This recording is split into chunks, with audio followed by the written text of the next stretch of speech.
look at this. The author writes to these Jewish believers, and look what he says. It's kind of shocking. He says, the problem, let me go to it. In fact, no, I'm going to read it up here. It says, although by this time you ought to be teachers. He's talking to just regular, everyday believers. He's like, some of you ought to be teachers by now.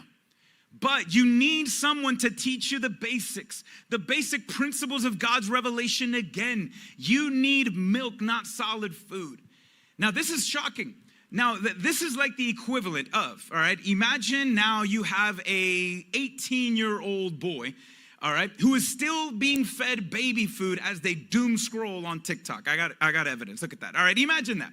All right, can you guys look at that? Imagine that scenario there. What opinion would you have of the parent? What opinion would you have of that kid? All right?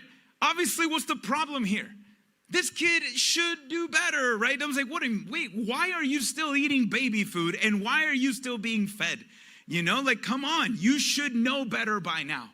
Well, guys, that's what the author, in all love, by the way, in all love, the author is telling that early group of Christians, like saying, listen, you guys ought to be telling other people, but you have to constantly be reminded of the basics, not because they're not smart enough.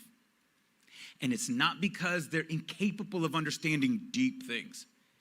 The fact that if you read it in context, they just didn't care.